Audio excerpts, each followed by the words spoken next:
Intérêt général, une émission de Seine-Vision Média. Durant cette émission,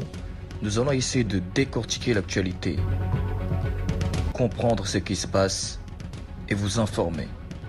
Seine-Vision Média, nous sommes là pour vous.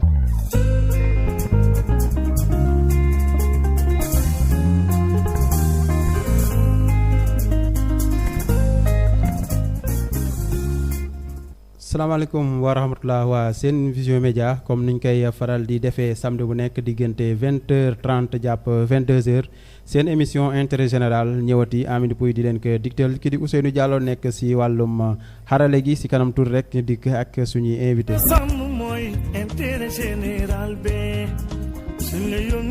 Seine-Vision Média, nous sommes là pour vous. di ko jaajëfal bu baax a baax muy sëriñ Ousseynou Diallo moom mi nekk si wàllum xarala gi xam naa comme ni ko daan faral di defee rek daal di wax point yi nga xamante ni moo la ñu fas yéene waxtaanee dinañ waxtaan li nga xamante ni moo di Covid bi situation bi fii si Sénégal te Birame Faye defal ñu ko waaye situation bi si àdduna bi wala sax li si ëpp foofu nga xamante moom la France foofu lay si France buñ si jógee nemmeekoon nañ ki di président de la République Macky Sall moom am na tournée économique bu mu defoon si booru Saloum bekk yooyu noonu waaye mu nemmeeku ne daal lii di Covid bi bu jeexee lii ko war a mën a soqali lii di économie Sénégal daal gëm na ne moom dañoo war a sukkandiku si li nga xamante ne moo di mbay mi ñu nemmeeku tamit si Covid ba léegi jafe-jafe bi nga xamante ne ñii nga xamante yoroon nañ ay bar ay resto ak yooyu noonu doon nañ ko jooytu ginnaaw transport bi bu ñu leen autorisé ñoom it lépp loo xamante ne tegoon nañ leen ko ba seen kaar yi lee daawul fees place yi nga xamante ne rek moom lañ moo doon ay siège moom lañ autorisé woon ñi nga xamante ne moo di passagers yi ñu jël ko ñu léegi ñu bàyyi leen ñi yëpp maanaam ba mu fees waaye di bàyyi fi nga xamante ne fi la ngiraw li mën a jaar tuuti si loolu le dinañ si yokk li nga xamante ne moo di jafe-jafe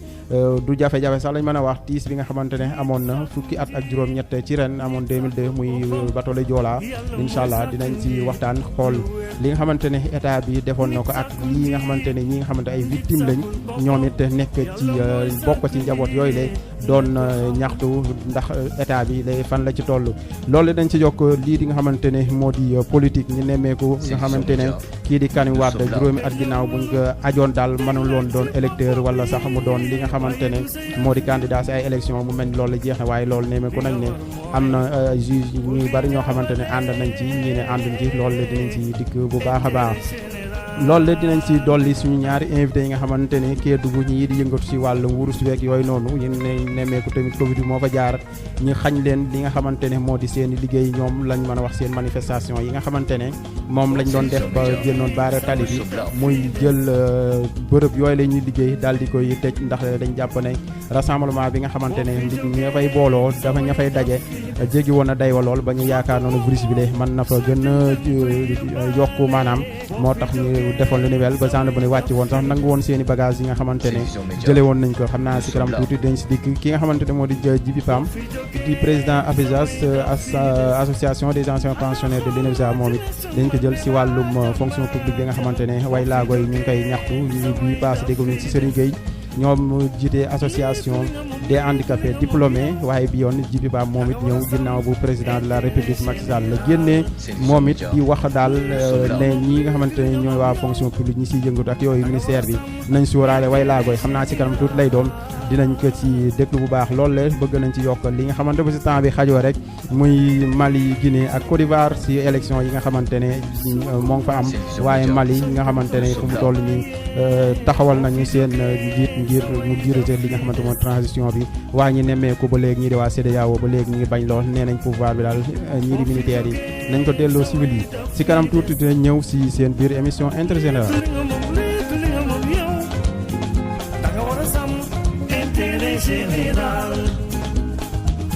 Seine-Vision Média, nous sommes là pour vous.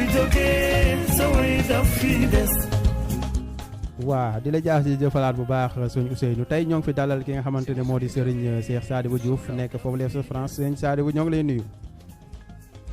waaw asalaamaaleykum Amidou maa ngi leen vous écoutez Seine-Vision auditeur Seine-Vision Média yëpp di nuyu itam sama naatango yi ma àndal tey muy yow tàmbali ko ci yow ak Seydou Diallo Birame Faye Fayen bi bëgg ceeb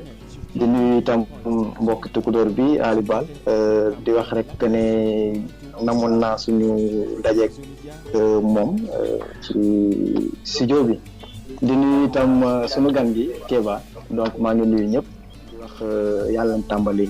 ci bisimilahi rahmaani rahim te jeexal alhamdulilah. di la jaajëfal bu baax a baax sëñ Saalay kon namoon nañ la wax dëgg fa yàlla say analyse yi ngay def maanaam jëm si wàllum yoon namoon nañ ko lool jamono jëlee sëñ Ali ñoo ngi lay nuyu. waaw salaamaaleykum wa rahmatullah Amidou Pouy maa ngi leen nuyu di leen ziar yéen ñëpp di nuyu auditeur u Sen Vision Média yi di nuyu itam sama naataango yi nga xamante ne ñoom laa seqal plateau bi di Njuufeen bi di séeréer bi xam naa ne waxu ceeb moom moo ko fi wax waaw kon moom koy nuyu di ko ziar rek di nuyu itam sëñ Kéba di ko ñaanal yàlla di nuyu itam ñi nga xam nekkal ci foofu noonu ñu lay jàppale ci liggéey bi mel ne Ousseynou ak ñoom ñëpp di ñaan yàlla nañ tàmbale émission bi ci bismillaahi rahmaani rahiim te jaaxal ko ci alhamdulilahi rabbil alamin. di la jaajëfal sëñ Kéba ñoo ngi lay nuyu. waaw sëñ Amidou maa ngi lay nuyu di leen siyaar di nuyu ñi ma bokkal plateau bi sëñ Cheikh ak sëñ Bal di am contenté bu baax di partager ak ñoom plateau bi di nuyu sa équipe technique di ñaan yàlla lépp luñ fi wax rek mu doon njëriñ. ñëpp may la benn rek minute nga daal si jaar présenté wu mbokk auditeurs yi nga xamante ne tey lañ lay dégg si émission bi lee di fàttali Kéba moom gan la maanaam si kër gi fii seen rajo Sen Vision Média Kéba ñu ngi la nuyu sa présentation. waaw maa ngi leen di nuyu mbokku auditeur Sen Vision Média man la Kéba Ndiaye nekk étudiant en information communication parcours journalisme média et société fii ci université de Lorraine maa ngi pare juddoo Sénégal Saloum bi ma amee bac laa ñëw fii nii et que très récemment laa intégré comité directeur u Sen Vision Média di am contenté bu baax di partager ak une émission bi. di la jaajëfal bu baax a baax xam naa kon dañuy déglu ki nga xamante ne moo di Biram mu defal ñu situation Covid bi nga xamante ne am na fii nga xamante ne moo di Sénégal kon si kanam tuuti rek ñu ngi bañ 1 minute ñu dikk ki yéen si loolu la. asalaamaaleykum wa rahmatullah wa barakaatu ñu ngi leen di nuyu ci Sen Vision Média ci li nga xam ne moo di situation semaine bi ak situation générale di Covid 19. Nombre de tests yi nga xam ne jot nañ ko réaliser ci semaine bi ñu ngi toll ci 6221 di juróom-benni junni ak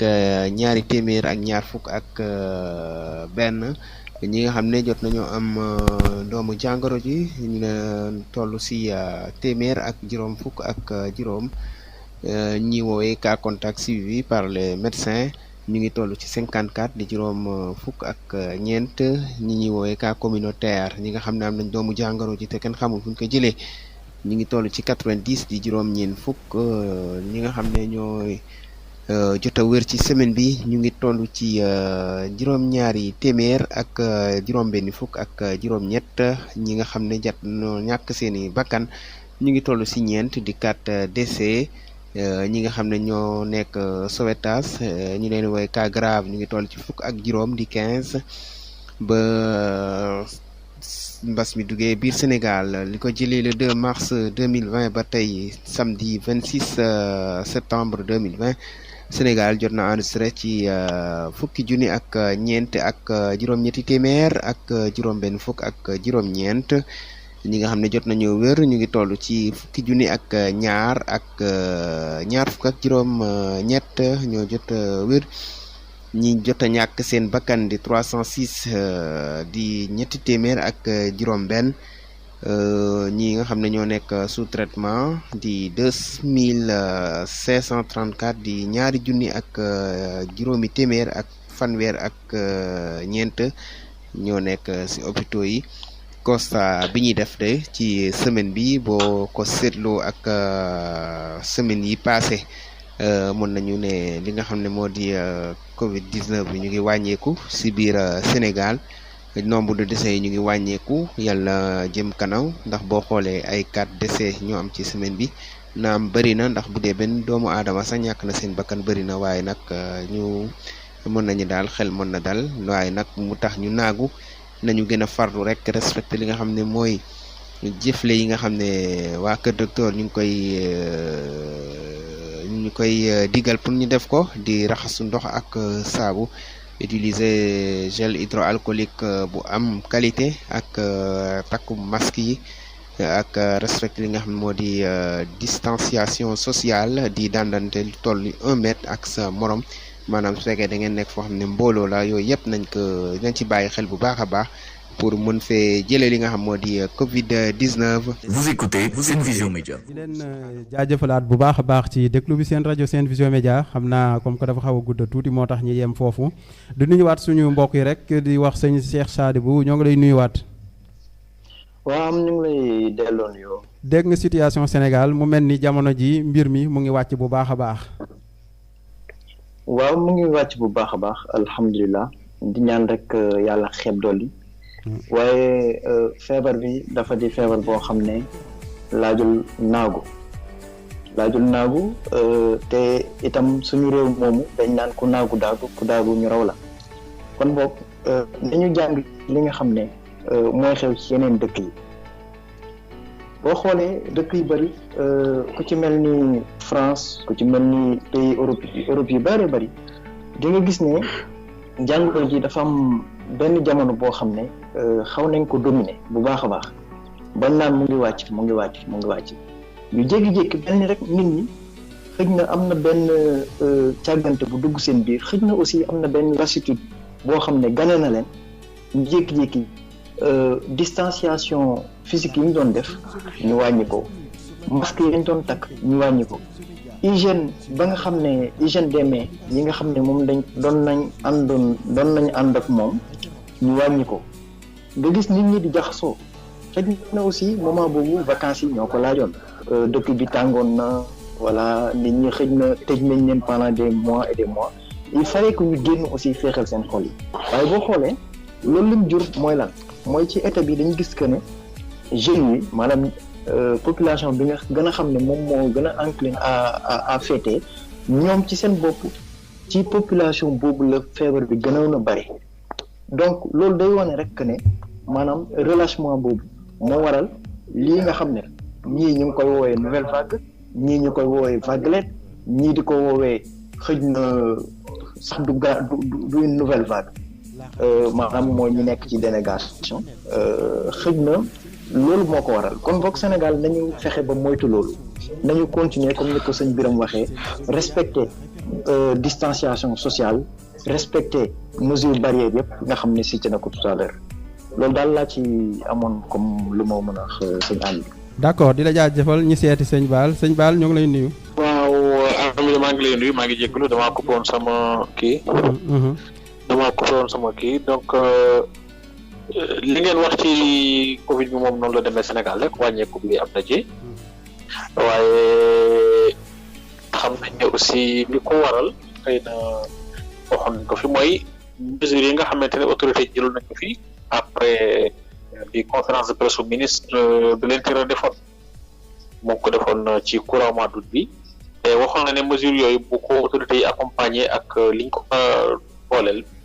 maanaam mooy autorité yi génne force de l'ordre yi bi tam daal di tam recruter ay volontaires sensibilisation xëy na d'ici 2-3 semaines dinañ gis ak amaana peut-être loolu la donc loolu comme ni ko suñu Cheikh waxee rek ñu ñaan yàlla na continuer et puis itam nit ñi itam bàyyi xel bu baax les mesures de prévention waaye nag dafa mel ni ñun Sénégal moom ñun dañoo tam relâchement ci domaine yi bare parce que itam man pour man c'est très tôt ñu xëy rek bàyyi car rapide yeeg bis yi di leen mën ngeen yabat lu leen neex kii waat tuuti il faut ñu xam ne comme ni ko Cheikh waxee virus bu mel nii dafa laaj vigilance dafa laaj itam nit ñi vraiment yokku takk jaaj yi bàyyi xel seen bopp ci wàllum prévention. allo Alibal. waaw. da nga jege sa micro ba mu ëpp tuuti rek. baax na. voilà waaw ñëwal. voilà donc je disais que daal li ci mel ni dañu war a bàyyi xel wàllum prévention bi nit ñi itam gën a góorgóorlu ci moytandiku xam nga fan yi rek maa ngi gis benn xew bu rëy am na Sénégal ba ñëpp a ngi coow naan nit ñi dañ faa bari alors je ne peux pas comprendre comment les autorités peuvent-ils laisser faire ce genre de truc là bon am na yoo xamante ne xëy na peut-être en tout cas nañ ci bàyyi xel dañ ci sensibiliser population bi mais à moins que sama xel nax ma jusqu'à preuve du contraire les rassemblements de grande envergure nit ñi autorisé buñ ko ba tey li ñu permettre rek mooy da bari ubbi restaurant yi ci bi oto yi mën nañu yegg wala dara mais les rassemblements de 1000 2000 3000 5000 personnes loolu xamaguma fuñ ko permettre encore Sénégal sachant que xew bi ma lay wax ni sax am nañu naan benn instant ñu ngi dogal ay des milliers de chaises ak yooyu donc loolu tam dafa jar rek vraiment nit ñi bàyyi xel ci mel noonu bañ a bàyyeeku voilà ndax itam fii France demoon nañ ba épidémie bi tassé wu mais dina ci ñëwaat mais di nga gis ne autorités yi teggee tuuti kubéeru ci li rek gis nga la doon tax ci daa explosé léegi cas yi moom muy demee vraiment yéeme na ko kon daal nañu gën a góorgóorlu def ci prévention bi te Sénégalais yi wax nañ ko ñun à chaque fois ñu ne duñuy jàng ci événement yi di am ten rek maa koy déglu am femme bu koy wax naan dafa mel ni ñun lu doolaa jànguñ ci daara mais dafa mel ni ñun Covid bi jànguñ ci dara nit ñi daal ils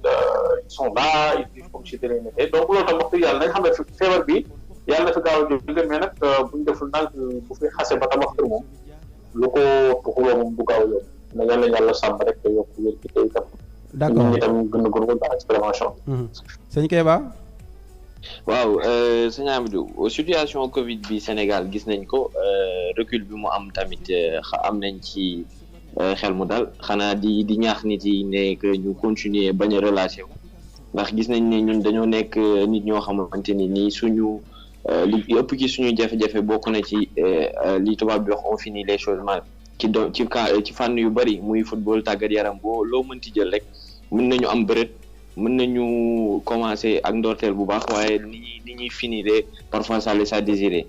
comme yàlla def na ni situation bi actuellement mu ngi amélioré bu baax a baax na nit ñi redoubler de vigilance maa ngi doon gis ay information par rapport ak réouverture ou non yenn permission ou non yenn artistes yi ñu commencé defaat seeni concert ak yooyu noonu ci fan yi ñu génn xawma exactement lan la ci yan condition ak nan lañ koy encadrer mais il va falloir ñoom ñu renouveler ñu defaat ñu gën a vigilant gën a bañ a bàyyeeku ndax dëkk yu mel ni Sénégal feebar bi am na nu mu fa lawee dina jël ay proportions yu inquiétantes et que chiffres yi ni mu mel nii baax na bu gënee wëy ba fii ak gémmi jamono ndaxte yàlla def na am na yenn pic yoo xam ne bu amee Sénégal suñu système sanitaire amul capacité de résilience pour tax mu tenir ko et dina toucher drastiquement suñu économie qui est relativement faible donc situation Covid-19 bi ni mu mel nii nañu gën a góorgóorlu autorités yi ba ñu relâché wu parce que gis nañ semaine yi ñu génn que ñoom autorités yi nga xamante ni ñoo waroon a jiitu ci mesures yi wane le bon exemple ku ci mel ni ministre de la santé Abdoulaye Diouf Sarr moom la ñu gis mu doon saafonte ak yenn ñu bokk ci parti am ci Yoff et que ñu gis ni que ni relâchement bi ci moom la commencé di ñaan askan yu bañ a xool kooku bañ koo roy ndax bu ñu royee ku ci mel ni ministre bi ak Macky Sall récente sortie yu mu def monde bi mu drainer rek mën na am ay jeexital yoo xamante ni du loo xamante ni moo ñu gënal ci Covid bi donc population bi moom ñu ngi leen di ñaan di leen ñaax aussi ci ñu redoubler d'effort naam métti na yenn liberté yi ñu amoon ñu privé leen ko mais feebar bi moo am part d'irrationalité moo am ay sew-sew yoo xamante ni kenn du xam ci fan yu gàtt ak ci kii yu ndaw rek mën na law ba jël ay proportions yoo xamante ni day jéggi dayo donc ni mu courbe bi ni mu mel nii baax na ñu ñaan mu gën a yokk et que di Sénégal yi redoubler de vigilance. di la jaajëfal bu baax yaakaar naa leer na Cheikh Sadibou. waaw Amidou. est-ce que foofu état Sénégal tamit il n'est pas obligé que mu ak événement yi nga xamante mu ngi ñëw ci kanam. nga xam ne tamit day drainer ay mbooloo mu bari ñoom ñu yolomal affaire yi parce que yaakaar nañ ne bu ñu bàyyee ay milliers de personnes wala ñu naan ay millions de personnes di am si ay bërëb ñuy dajate artistes yi ñoom it ay li ñuy dajale taxu ko takku noonu par rapport ak fële ñoom ñu ne leen doo leen fi tëggee ba pare te ñeneen ñi tamit ñu bàyyi leen ñoom ñu def seen gàmm wala seen màggal tamit loolu yaakaar naa est-ce que du état foofu maanaam obligé wu ñu ko maanaam ngir mu def loolu. waaw effectivement parce que dafa am posture yoo xam ne c'est pas tenable parce que mënoo yore réew nga jiite réew mu mel ni Sénégal nga xam ne dina am lu mel ni màggal nga xam ne dina am lu mel ni gàmmu ci dëkk yu bari nag nga autoriser yu mel noonu wala boog boo ko autorisé wul it terewoo ko parce que xëj na amuloo capacité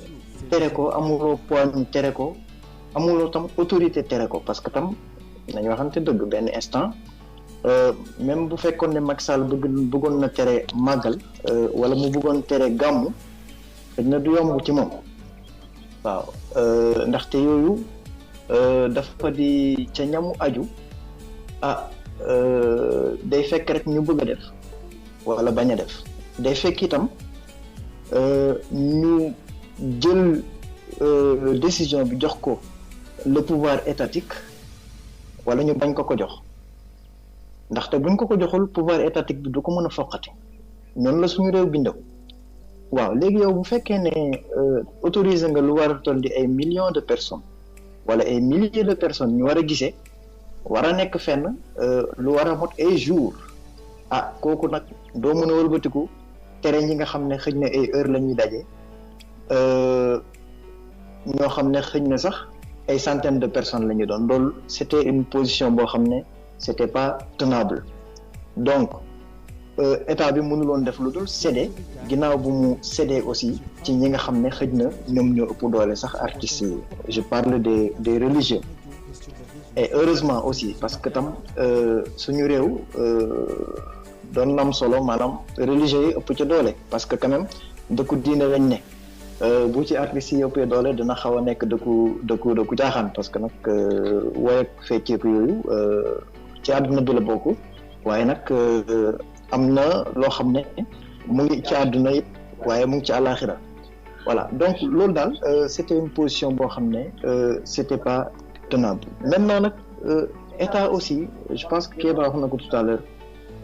dafa war di wone tout le temps l'exemple pour que boo mënee taxaw ëllëg ne lii buñ ko def nit ñi mën la topp waaye bu fekkee ne yow état nga war a yilif nit ñi te yow la nga leen war a mën a tere ëllëg yow yaa ci jiitu yaakaar naa dina jafe nga mën a prescrire ay comportement doon naa dégg benn waaye mu ne autorités yi il faut ñu xam ne ñoom ay prescripteurs de comportement lañ waaw prescripteur de comportement nag da ngay xool yow fi nga bëgg a jëme sa peuple fi nga leen bëgg a jëme nga am posture boobu nga am stature boobu pour mën leen fa jëme parce que kilifa ci kër bu joxewul le bon exemple yaakaar naa doom ya safaan rek la ñuy mën a def doon naa dégg ci ndem si yàlla si sëñ kii Moustapha Souran via benn mbokkam mu doon wax ne pour jàngal nit soxlawoo ay wax jëfal mu gis lii état bi di jëf nag à commencer par le président qui est à la tête de l'État, Macky Sall, à travers aussi l'un des ministres les plus importants compte tenu de la situation sanitaire du Sénégal wala bokk bi prévaloir dans le monde je pense que ne Abdoulaye Diouf Sarr ak Macky Sall waroon nañ joxe beneen exemple bu dul bii joxe nii waaye nee nañ ñu aussi nañu vivre en présence du virus maintenant est-ce que vivre en présence du virus day tekki ñu yeewi nit ñi ne leen dajaloo leen bu mbaay bi ñiy tëb di dal je ne crois pas donc mën nañ vivre en présence du virus mais tout en respectant les barrières les mesures barrières tout en respectant les mesures d'hygiène yi nga xam ne moom moo ñuy permettre ñu mën a aaru ci jàngoro ji waaye bu ñu deful loolu rek yàlla waxul kenn dara nag waaw te nag lii xew ëllëg wax dëgg yàlla xamuñu ko ginnaaw nag xam nañ liy joxe jàngoro bi nañ ko jéem a moytu rek sëñ Amidou. d'accord di la jaajëfal sëñ Ali.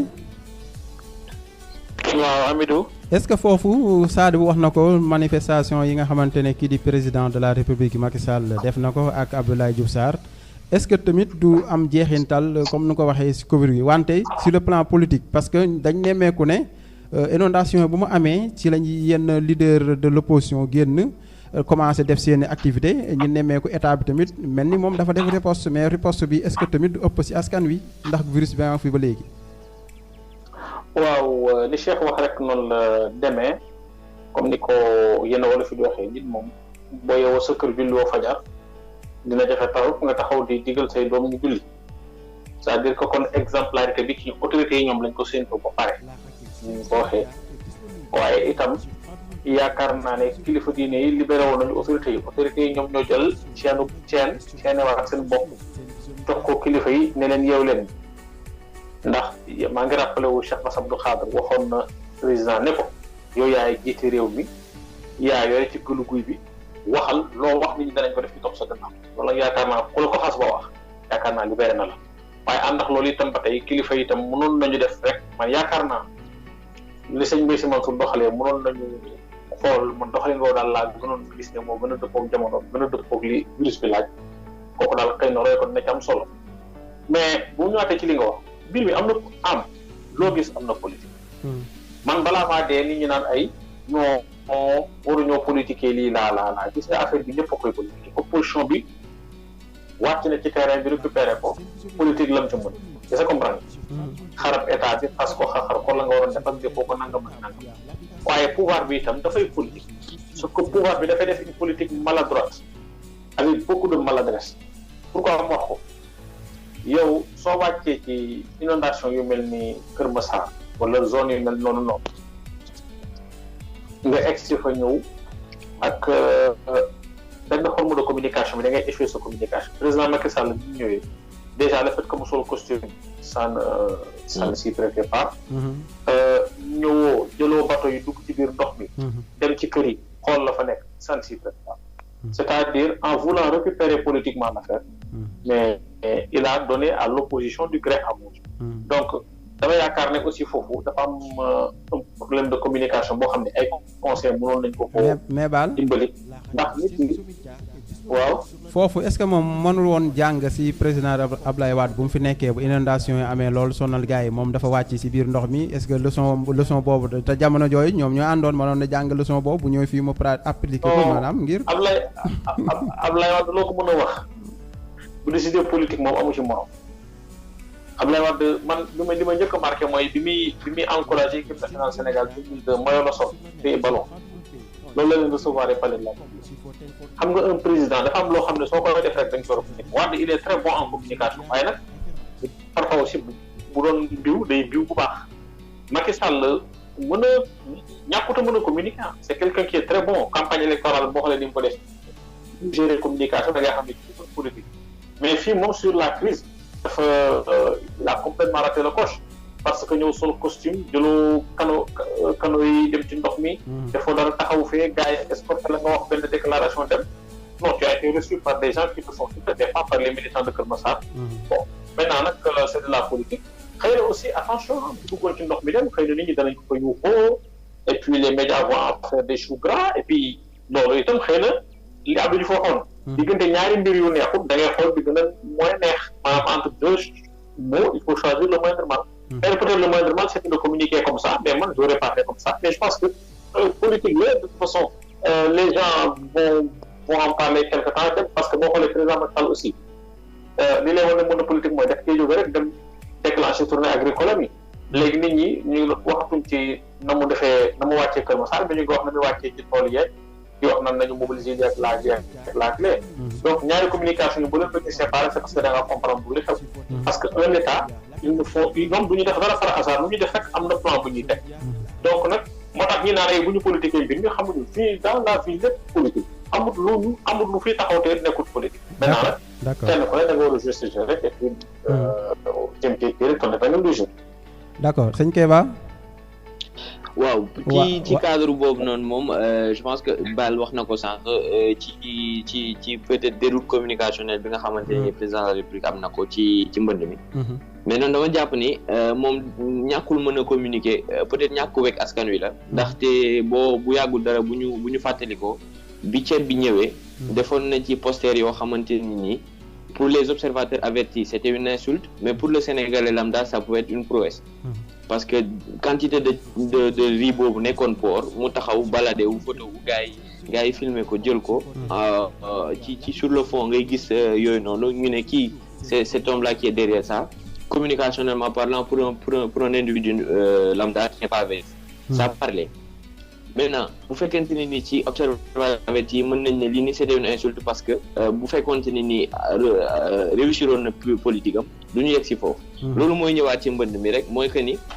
bi mu wàccee Kër Massar ci inondation yi nekk foofu noonu am na ñoo xamante ni ñu bari ci population sénégalaise wàcc bi mu fa wàcc rek ça leur suffit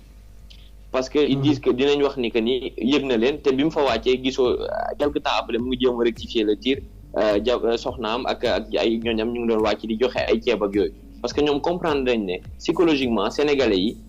am na pour le mettre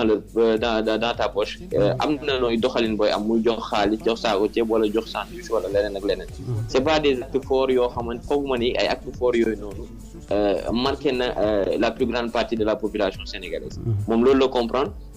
moo tax mu doxalee noonu de plus forte raison que booy xool ci artistes yi tamit grand chef mu ngi koy wax sànq ak kilifa diine yi c'est ñu am na kilifa diine yi au début yombaloon nañ ko mbir mi biñ ne ko yow yaay njiitu réew mi loo décidé ñu topp ci ginnaaw sëñ Mountakha taxaw ne déglu leen médecins yeeg kilifa yi sëñ Mbaye Sy Mansour yombalal ko tëj jàkka yeeg yooyu noonu ba yenn manifestation yu bari mu waxoon nañ ko teganigum ba jamono gën a neex mais ñu gis ni que ni moom mu déresponsabilisé wu parce que am na benn peut-être électorat boo xamante ni nii bu bañoon na ko perte bañoon na ñenn ñi xaxar ko ci ne day xeex diine jéeg yooyu noonu ba tax cran yi mu waroon am wala peut-être sax organisation bi ñu waroon am entre kilifa diine yi ak kii ba impliqué leen ci lutte bi impliqué leen ci yenn prise de décision yi nga xamante ne ñeel na leen wax leen comme bu ñu leen soxlaa bu élection jotee ni ñuy demee ci ñoom ne leen kat yéene bii lañ am ci réew mi lii lañ bëgg a liggéey ci réew mi ci wàllum paj mi ci wàllum njàng beeg njàngale mi ci wàllum lii ak lii fii lañ fekk réew mi fii lañ ko bëgg a yóbbu bu fekkonte ne ni gis-gis boobu noonu ak dayo loolu noonu ñuy doxee ba ci kilifa diine yi bu élection jotee doxewaatoon nañ ko ba ci sëñ Mbaye Sy Mansour doxee ko ba ci sëñ Mountakha président doxal boppam waxal ko ne ko l'heure est grave wan ko ci situation bi toll ak suñu dëkk ñàkk moyen pour xeex ak feebar bi foog naa ne pour annuler wala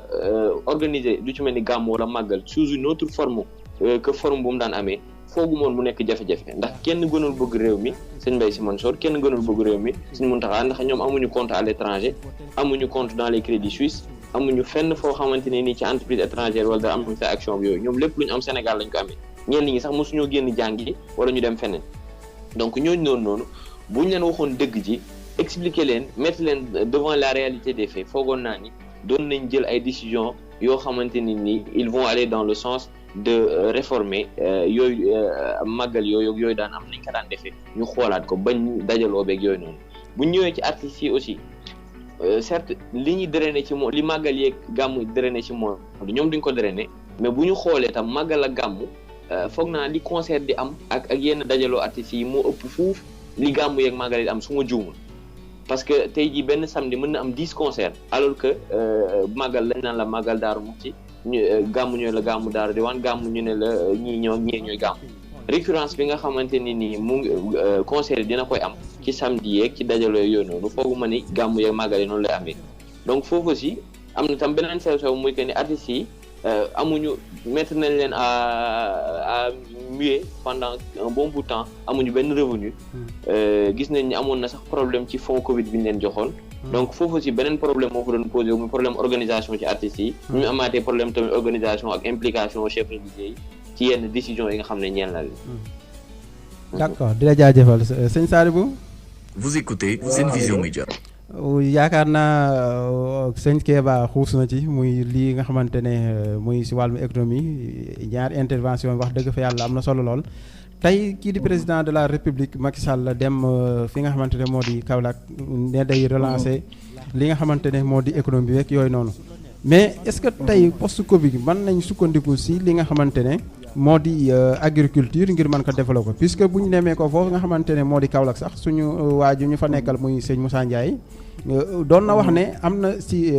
kii yoo xamante ne tool yoo xamante ne daanaka ndoxu taw bi da koo nangu boo ñëwee sax daanaka doo gis li nga xamante ne mooy gerte gi nga xamante ne moom la ñu fa jëmbat. dëgg la Amadou balaa maa ñëw ci loolu dama bëgg rek taxaw ci sama mbokk yi ñu wax tout à l'heure def tuuti rappel sëñ Baal mu ngi wax sànq tenue bi Macky Sall sol le président son excellence bi muy seeti waa Kër Massar bu ñu fàttalikoo bi ñuy def setal comme opération bu ñu ko tuddeeti woon mais boobu tenue weextaal solo xaw ma ndax yéen a ngi koy fàttaliku. loolu naka ngay demee ci foo xam ne dañu war a bale dañu war a defar maanaam foofu dañ ko war a taxe nga sol lu weex tàll donc yooyu ça pose problème ay problème de communication la dëgg la Macky mën na communiquer et tout ça mais dafa am benn problème bu am ci communication c'est-à-dire li tubaab bi wax empathie daf ko xaw a des tuuti am na benn émission vie ma vie politique bu ne da nga ko war a mën a def foo mënti dem war nga mën a dund la ñooñu di dund wala boog nga wan leen yaa ngi dund la ñuy dund c'est très important ci gis-gisu nit ñi c'est vrai li Kéba wax léegi am na solo maanaam sénégalais yi ci ñu ci bari et c'est malheureux boo leen joxee ceeb wala nga jox leen 5000 fàtte leen def xëy na tournée communication bi ci yooyu daf ci gën a am solo xëy na waaye nag dafa am loo xam ne lu yéex lay doon waaye nit ñi dañuy dajale ci seen xel yi dajale ci seen xol yi ba mu fees te actes yi nii ci la bokk maanaam c'est des actes yoo xam ne xëy na du créer tout de suite le tollé bi jëlee nit ki au pouvoir mais day permettre liy accumuler ba peuple bi mujj colère am débordé mu exprimer ko à travers les urnes wala mu exprimer ko dans les rues. Pour parler de l'agriculture Amadou xam nga suñu réew lii ko dal adduna bi yëpp muy pandémie Covid-19 bi dafa di réew yu bëri doole yi sax ñu mel ne États-Unis ñu mel ne France ñu mel ni réew yëpp ci adduna bi la faagaagal yàq seen économie yàqin boo xam ne nag maanaam pour ñu rattraper ko il faut des années et des années da ngay gis ay bor sax yoo xam ne buñ la nee bor yi contracté nañ ko pour xeex maanaam pour retrouver l'économie retrouver son lustre d'antan da ngay gis ñu ne la bor yi fii ak 10 ans lañ ko fay fii ak 30 ans lañ ko fay notamment bor yi nga xam ne pays membres Union européenne yi dinañ ko contracté nga gis usines yi di daanu ñii di tëj France fii daanaka chaque semaine nga dégg usine di tëj nga dégg ay centaines de salariés yu ñàkk seen emploi réew mu mel ni Sénégal nag fan yi rek FMI ñu ngi leen di kañ di leen jaajëfal ci ni ñu gérer Covid bi ba fi mu ne nii xam nga boo xoolee prévision yi Sénégal mu ngi jóge ci prévision 6,8 pour son taux de croissance ci année 2020 bi loolu moo nekkoon prévision yi mais ñu dem ba ci biir ñu gis ne ak Covid bi dina xaw a jafe lool Macky Sall le président de la République nekkoon ci prévision 1,1% mais fi mu ne nii prévision yi ñu ngi wàcc ba 0,7%. Donc mu nekk daanu boo xam ne daanu bu rëy la boo ko si jëlee secteur bu mel ni tourisme rek nga xam ne da doon apporter lu bëri Sénégal 300 milliards au moins dinañ ko perdre ci année bi. Donc mu nekk suuf boo xam ne suuf bu rëy la léegi nag pays yi nga xam ne dañu am doole dañu am borom xam-xam am vraiment compétence yi nga xam ne wax dëgg yàlla am na solo lool pour ñu teg ay plan yu wér te wóor pour redresser seen économie. yaakaar naa wéeruñu ko ci agriculture kese. man li ma fa comprendre mooy on est devant l'impuissance bon wala boog benn état bu nekk impuissant devant situation économique bi. situation sanitaire bi ginnaaw nag da nga toog ci foo xam ne maanaam mënatoo def lu bari. da ngay dénk sa loxo da ngay dénk sa bopp yàlla taalal sa loxo ne yàlla tawal. ne yàlla tawal na gàncax bi sax donc noonu daal laa ko gisee parce que benn instant agriculture bi lan la da ngay saxal ne yàlla na taw bi daal heureusement alhamdulilah taw bi wàcc na bu baax a baax au risque de compromettre yenn culture yi mais ci li Macky Sall wax le président de la République nee nañu culture yi baax na danañ abondant donc loolu sant ci yàlla la waaye rek wax ne maanaam amul benn plan ci sama gis-gis man boo xam ne c'est un plan de redressement économique boo xam ne c'est mûrement réfléchi pensé est mise en œuvre pour ñu redresser économie Sénégal. D'accord. ñu aju rek ci agriculture sachant que ne agriculture moom rek la ñu mën a am ci ni moom rek la ñu mën a miser fi mu ne nii parce que tout le reste on n'a pas la maîtrise là-dessus c'est vrai que boo daanoo ba nekk au fond du trou jógaat rek nga mën a def waaw donc boo demee ba 0,7% forcément ce taux de croissance day yéegaat donc prévision yi fi mu ne nii ñu ngi toll ci 5% pour année bii di ñëw 2020-2021 d'accord donc mën nañ am espoir ga waaye nag nañ xam ne man personnellement gisuma plan boo xam ne basé wu na ci redressement industriel wala redressement ci yeneen secteur de l'économie. d'accord di la jaajëfal sëñ Alé. waaw Amidou. waaw yaakaar naa redressement économique bi nga xamante ne moom la Sadio bu doon wax bu ñu sukkandikoo ba léegi ci ñenn si way tas xibaar yi nga xamante ne daanaka ñoo toppoon tournée économique président de la République Macky Sall nemmeeku nañ am na yenn tool yoo xamante ne dañ ko defaral ba mu jekk dem tool yooyu daanaka moom lañ ko présenté est-ce que tamit du genre benn naxee mbaay boo xamante ne moom lañ ko wan moo tax mu gëm ne lii di agriculture bi mën nañ see sukkandiku ngir relancer li nga xamante ne mooy économie Sénégal. Vous écoutez Sen Vision. gis nga am question bi ngay laaj ni dafa am solo boo xam ne dañu war a taxaw seen bu tuuti ci suñu président ñi leen di wër maanaam seen équipe di leen jege. damay jël exemple ci li Cheikh wax di nga comprendre li ma la bëgg wax damay xam si laaj mais nga comprendre li wax Cheikh wax na sànq ne président Macky Sall dafa manqué empathie man dama xamul wax dafa manqué empathie wala il a des gens qui sont incompétents et wala boobu en tout cas nit ñi nga xam ne saa yu def ay tournée duñ ko waajal te tax ma ko président Macky Sall dañ koy taggee ne moom moo def 2 fois le tour du Sénégal. Il a fait plus de xaw ma ñaata kilomètres 80 000 kilomètres am na ñu koy wax. am na ñu ne dafa seere ay nuyoo ay loxo ba loxo ñu métti. président Macky Sall fanaan na ci ay néegu ñax lekk ay cere yeewu ndékki. kon kooku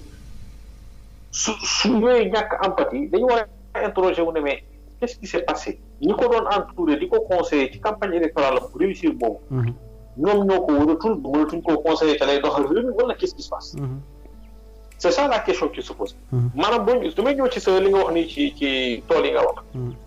bu ñu demee ba tollu ci ni ñu ne président Macky Sall ñu ngi koy defal ay tool yu rafet. pour que télé yi ñëw jël image yu nice moom mu taxaw def discours am dem. je pense que la grade d'un président war na weesu foofu maanaam tey président ci boppam moo war a exiger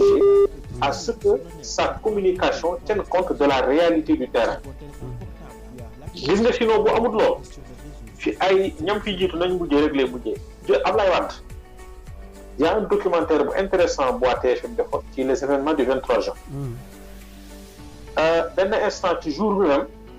ñoom Doudou Wade woon nañ ko ne ko instant yi ñun mënatuñ tenir il faut nga retirer loi bi. mais non mënuma retirer loi bi parce que li ma wax mooy il n'y a qu'une 50aine de personnes qui manifestent à Dakar et les policiers sont en train de les contrôler. te loolu kii moo ko wax maître Ablaye Ba moo ko wax documentaire bi. te ba tey du doon démentir loolu muy tekki mooy président day toog lu koy raconter ay bobaar.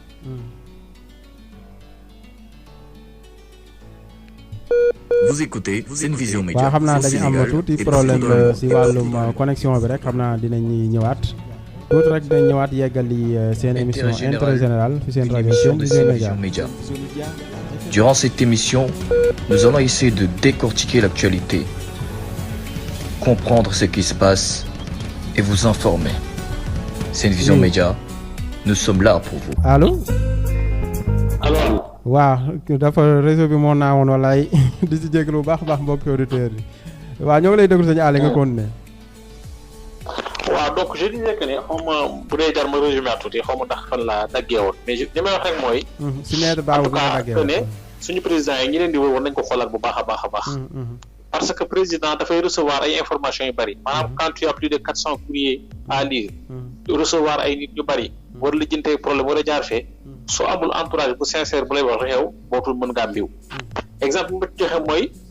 président Macky Sall man su ma nee ñàkk na empathie damay am problème parce que koo xam ne il a fait 2 fois le tour du Sénégal parcouru ay 80 000 kilomètres ñëw toog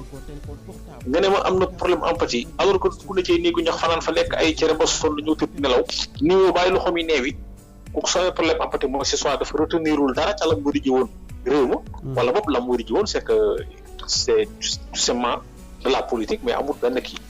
li ma lay jox beneen kii mooy Abdoulaye président Abdoulaye Wade bi mu nekkee 23 juin benn instant ñoom tout droit bi ñu ko woowee ci ngoon gi ne ko il faut ñu retirer loi bi parce qu'on est encerclé par le peuple mu ne leen non on m'a dit que y a plus de 23 y a que 50 personnes ñoo manifesté à Dakar et les policiers sont en train de les contrôler finalement ñooñu ñooy insister woote waat woo son attaché de presse ne ko waxal président dëgg li mu wax ni amul fenn il faut qu'on retire la loi bi kooku li mu wax président ci li ñu doon retirer la loi ça veut dire que ne boo demee ba un président comme Abdoulaye Wade on est capable de le présenter comme étant que Dakar dara xew fa alors que Dakar est en train de bouillonner de monde mais am na problème li ma bëgg wax mooy bu ñu tolloo ba ci président Macky Sall ñu koy defaral ay tool mu di ko defaral ba mu rafet caméra yi ñëw taxaw filmer gars yi jëlee photo mu def discours am dem bu dee foofu lañ toll que uniquement c'est pour travailler dans ce pays il faut juste travailler pour communiquer c'est un problème ça veut dire que ne ñun war nañu xoolaat ñi nga xam ne ñu liggéey président yi war nañu xoolaat suñu sincérité envers le peuple sénégalais war nañu xoolaat sax suñu rapport bu dul dara sax suñu rapport ak yàlla ndax am na yoo xamante ni quand même mënoo capable di ko defal ay nit bu dee ci loolu kese la reposer man vraiment ça me pose problème je pense que quand même le président Macky Sall doit être au-dessus de ça bu dee noonu la demee yaakaaruma ko parce que quand même maa ngi gis ci communiqué conseil des ministres bi passé mu ngi insister sur que ñu jël waa ISRA ñu associé wu ak les ministère de l'agriculture liggéey ak ñoom pour que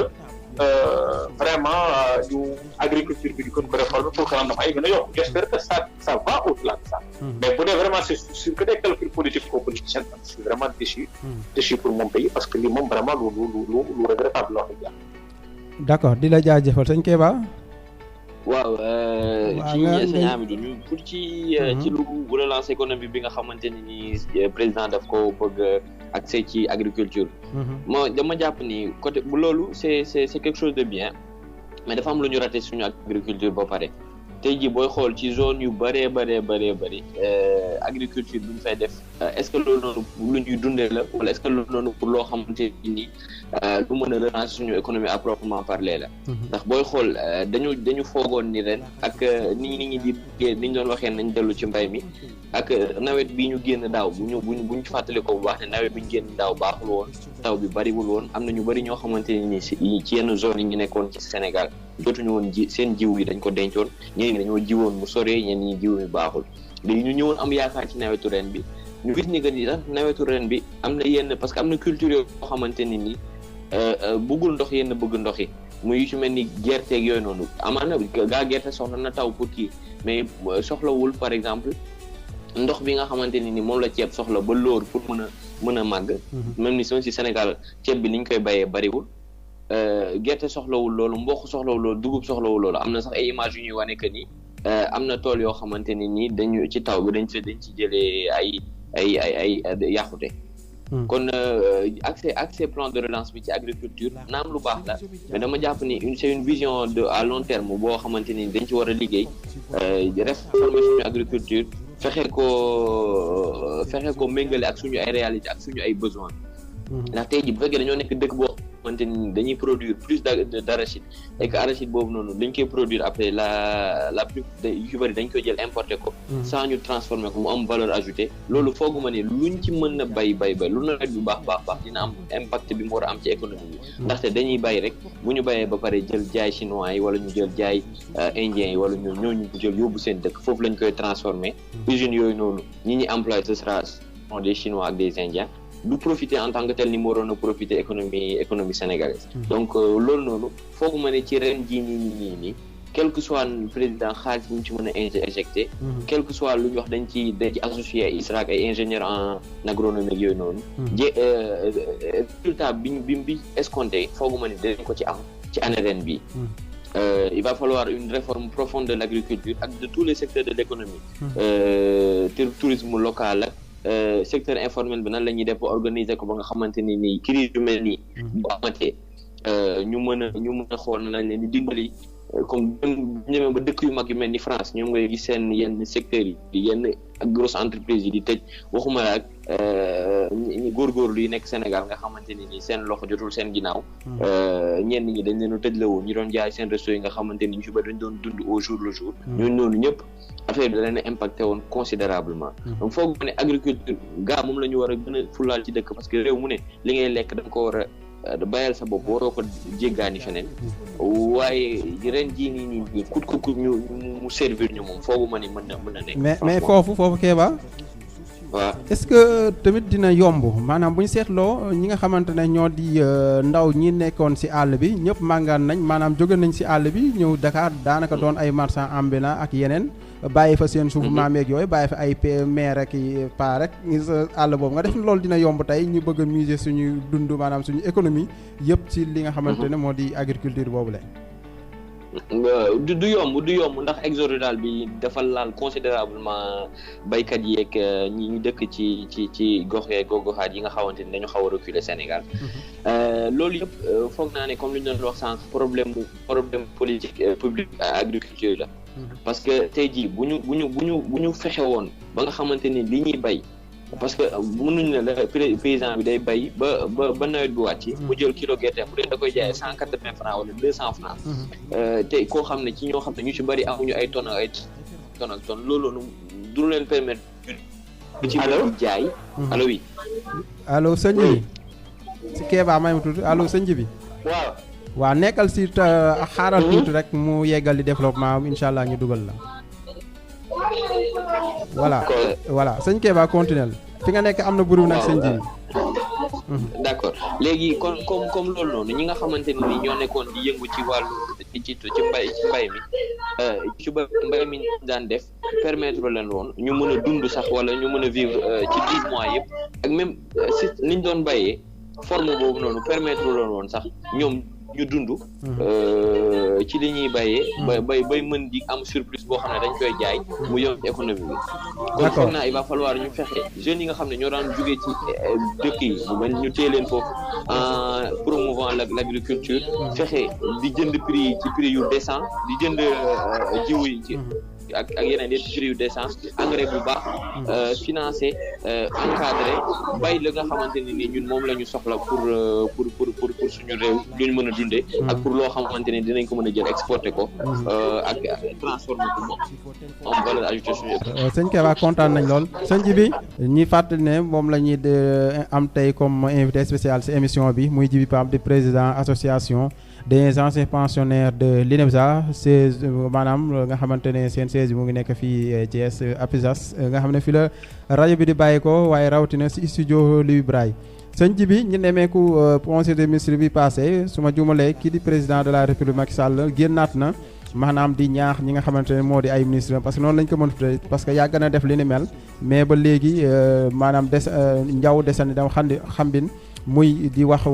di ñaax ministres yi ak ñi ngi ëmb wàllum fonction publique yi ñi intégré ci fonction publique boobule ñi nga xamante ne ay way laago lañ ci biir fonction publique est-ce que mën nga ñu dikkal exactement ci mbir moom la nu mu demee puisque nemmeeku nañ ne kii bi samedi bi vendredi bi bale passé rek ñii di ay way laago génnoon ci mbedd bi ñëw di manifester li ni mel nii.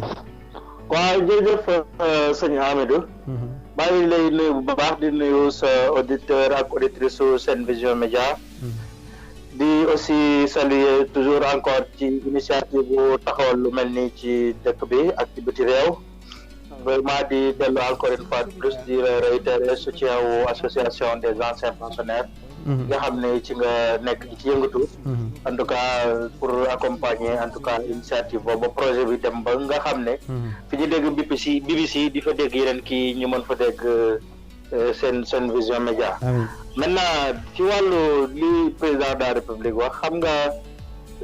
itam conseil des ministres. dafa di moment boo xam ne président de la République dafay dolli di yeesal ay instructions wala muy jox ay instructions ñi nga xam ne ñoom ñooy ministres yi pour li jëm ci secteur yi leen concerné waaye pour fàttali rek wax dëgg yàlla ci wàllu emploi bi moom du yoon bi rek la ci président de la République wax comme ni nga ko waxee léegi yàgg na ci wax du yoon ci ñetti at yu may passé nii daanaka doo toog at moo xam ne wala ñaari at yoo xam ne déggoo président de la république yeesalaat encore ndigal boobu pour nit ñi war ko mën a jëfee waaye da ngay gis ne bu ko defee ba pare daanaka ñi ko war a appliquer muy ministres yi ak techniciens yi nekk au niveau de la fonction publique daanaka duñ koy faral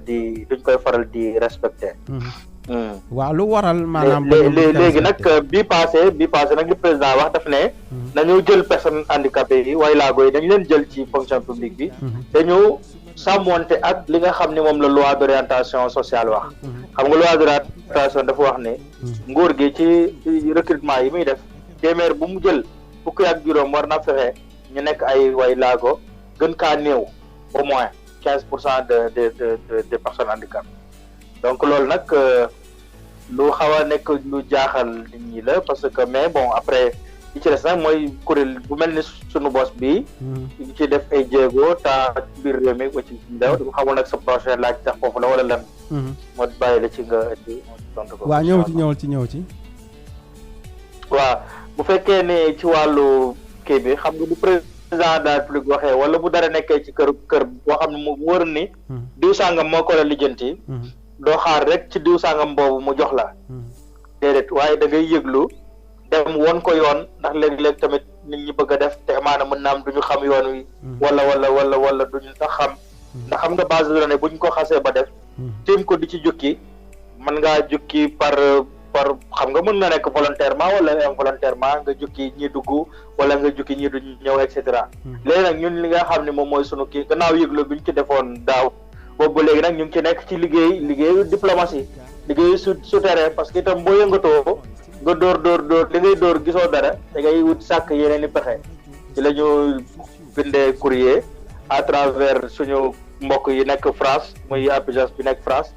ci lañ bindee njiitu réew mi di ko fàttali ne ko ñun kat ñu ngi fi gis nañ ne santaane yi nga def kat sa ministre yi ngay jox wàllu fonction publique wéy sàmmonte woon ak santaane yooyu bëgg nañ nag ñun ñu ngi pare nañu ngir ñëw pour servir suñu dëkk ndax tam servir dëkk bi li tax en fait mu war sénégalais bu nekk pour mu servir le Sénégal war na sénégalais bu nekk waaye rawatina ñun ñi nga xam ne dañ ñoo def ci internat fukki at ak ñett ñu pare état jël bourse teg ko suñu loxo pour le ëpp si mbooloo mi ñu dem biti réew jàngi kon ñun suñu amee bëgg-bëgg nag ñëw servir suñu dëkk waaye day fekk nag aussi waa dëkk ba aussi yaatal la may la aussi yow na nga ko war a defee ci wàllu fonction publique bi am na gaa ñuy jéem ci leneen ñi nga xam ne ñu ngi dans le secteur privé di ci jéemantu waaye nag xam nga fonction publique ci suñu dëkk yi moom mooy pourvoyeur emploi ci li ëpp en tout cas ci emploi yi nga xam ne day am fii si biir dëkk bi loolu nag biñu paree nekk ci wàllu woowu kuréel yi daaw bi ñu defee suñu point de presse bi dañu paree eftal ci leneen mooy saisir kuréel gi pour ñu won ko ne lii nga def kat méngoowul ak yoon bëggoon nañ nga dellu si ci waaye amuñu si tontu ñu saisir loolu ñuy wax médiateur de la République moom mi nga xam ne moo nekk ci pour régler yenn jafe-jafe yi nga xam ne àggul ci contentieux pour mu war ko mën a lijjanti suñu diggante ak ministère de la fonction publique loolu itam biñ ko dugalee ci la Covid bi duggee si diggante bi donc depuis boobu suivi jotuloo si woon mën a am ba ñu xam exactement médiateur ndax jot na si wax ak ministre wala déedéet conseil du dialogue social aussi la même chose donc fekk aussi courrier bi nga xam ne moom la suñu naataango yi nekk France bindoon jiitu réew mi ba nga xam ne woon na leen jox nañ leen mandarga bi wane ni président de la République jot na ci courrier bi loolu nag ak manifestation yi ak yeneen action yoo xam ngi am ci suuf moom moo waral xëy na nga dégg président de la République wax waaye xam nga nit ñi ñoom luy faral di fës rek la ñuy jàpp ni moo def action yi waaye mbir yëngu na oto yëngu na di daw amaana mën naa am pneu ba la ñuy gis waaye wóor na ne bu chauffeur bi dawalul woon daanaka mën naa am pneu bi di yëngu bay daw donc loolu aussi moom mooy li nga xam ne daf ci nekk maintenant nag li ci topp nag ci ay action ñun nag ñu ngi ci di dajale képp koo xam ne am nga diplôme ci génne INEFJA ñu dajale ko yët ko kilifa yi te itam fas yéene ne kon ne nag ngir suivre li nga xam ne moom la présidence de la République santaane ngir nit ñi mën koo wéyal. d'accord est-ce que foofu mën nga ñu wax lim bi maanaam ñaar fan la toll si ñi nga xamante ne ay diplômé lañ foofu. Vous écoutez Senvision waaw pour l'instant moo ñu ngi nekk nag quand même si di dajale donc démb bi ñu ko jotaatee amoon na base bu fi nekkoon boo xam ne daanaka ay nit yu bari ñu ngi si woon waaye dañoo bëggoon nit ñi ñi nga xam ne seen numéro actuel na ñu indi ko yi nga xam ne seen numéro beesul ñu mën ko yeesal ba nga xam ne dina méngoo ak li fonction publique soxla pour que demee duñu mën a dugal turu kenn rek ñu ne diw kat nekku fi binduwul woon wala yu mel noonu loolu lañ bëggoon éviter moo tax dem ba léegi ñu ngi ci ay communication ci biir réseaux sociaux yi di leeral en tout cas sortant yi pour que nañu fexe ku binduwul woon mu bindu ku nga xam ne bindu woon na mu saytu numéro am ba mu wër ko ni numéro bi muy joxe baax na après su ko defee nag ñu def ko ci benn fichier yët ko maintenant les autorités du ministère de la fonction publique via en tout cas la direction générale de la fonction publique incha allah. d'accord kon ñu bàyyi suñ ci noppee aussi. xam nga tam buñ ci noppee loolu tamit ba yët ko ministère de la fonction publique am nañu yéene xaatim benn bataaxal. yët ko njiitu réew mi ak décharge bi nga xam ne fonction publique dinañu ko defal. ñu boole ko ak liste bi wan président de la république bi nga santaane ñun kat def nañu. yët nañ ko fonction publique li ci des nag ñoom ñoo ci des. parce que itam mën ngaa yónnee sa fichier su président de la république xamul bu ñooñu ne jël nañu handicapé ñu jël keneen te bàyyi silmaxa yi côté loolu day nekk loo xam day kii moo tax firnde buñ ci mën a am rek pour wane ni ñun en tant que kuréel liñ ci waroon def nañ ko danañ ko fexee aussi yët ko président de la république ci à travers un courrier pour moom itam mu xam ni lii am na comme ça ëllëg bu ñuy wër responsabilité yi ñu mën a xam ni ñi waroon a def ñoom def nañu wala defuñu donc daal foofu la ñu toll pour le moment. d'accord xam naa ñu bàyyi Cheikh suñu kii bu ñu amee luñ ci yokk Cheikh Sadibou. waaw jërëjëf Amidou. man maa ngi fi toog en tant que chroniqueur ci sa émission bi. di intérêt général. mais par ailleurs man maay président PUJAS France. comme ni ko Djibi waxee. ñu def ci ay jéego. ak ñeneen ñu ci def ay jéego. pour que enfin. handicapé yi nga xam ne kenn demoon ñu des nag lu ji am nañ ay allo oui yaa ngi ñoo ngi lay déglu bu baax sëñ ji bi réseau bi moo demoon voilà am nañ seeni diplôme ci université ya ko seen morom njaacaar yi amee ñu leen di raw seen morom njaacaar yooyu seen morom njaacaar yi di leen raw donc pour dire rek que ne c'est important ñu leeral ko maanaam silmaxa yi laajuñu loo xam ne amuñu ci droit non seulement loi moo leen jox droit bi maanaam recrutement au moins 15% dans la fonction publique waaye itam dafa am compétence bu exister déjà donc compétence yooyu ñoom ñooy laaj ñu jox leen li nga xam ne moom lañ yelloo comme doomu réew mi mu mënti doon compétence yooyu aussi ñoom ñooy laaj parce que xam nañ ne dañoo war a servir seen réew te xam nañ ne ku leen jox wala teg leen fa nga leen war a teg ñu mën a servir seen réew parce que tam citoyen bu ne am na loo warloo sa réew ginnaaw it bu sa réew amee loo xam ne warloo na ko ak yow donc di gërëm PAM mi nga xam ne moom mooy président PUJAS Sénégal parce que wax dëgg yàlla cause bi yaakaar naa bu ñu nekkee xale ba léegi mu ngi ci macha allah di ci def nag ay jéego yu am solo parce que tey jii nii macha allah mu ngi ak liggéeyam donc bu fekkoon ne xëj na cause bi taxaw ko jóg heure bi mu ngi doon lijjanti feneen mu ngi doon lijjanti ay mbiram waaye lii mu toog di dox wala boog mu jóg di dox sol daalam di ci def di ci wax loolu day lu ci sotti du ci gafakam la jëm parce que moom am na liggéeyam ba pare donc loolu la ñuy wax altruisme loolu la ñuy wax aussi xeex pour une cause maanaam la ngay xeex bu xasee ba sotti du yow ci sa poste lay dugg du yow ci sa gafaka lay dugg waaye ci ñeneen la jëm xam loolu ba pare di ca dox nag loolu mooy générosité loolu moom mooy lutter pour une cause loolu moom mooy xeex aussi ngir génération yii di ñëw parce que tam il faut ñu fàttali ko ñun li tax ñu xeex ba mën a li tax ñu ñëw tey jii ba mën a jàng c'est parce que dafa ñoo xam ne jànguñu woon nekk suñu ay baay ak suñu ay ndey yoo xam ne ay silmaxa lañu woon ñoom ñoo jóg dox wax xeex ba ñu créé école bi ñun silmaxa ñu mën a jàng kon nag ñun ñii nga xam ne xëj na liggéeyuñu wala ñu ngi liggéey am nañ ba pare sax ñun ñoo war a xeex aussi pour ñi nga xam ne ñu ngi ci ginnaaw soxla ku leen jàppale pour ñu mën a am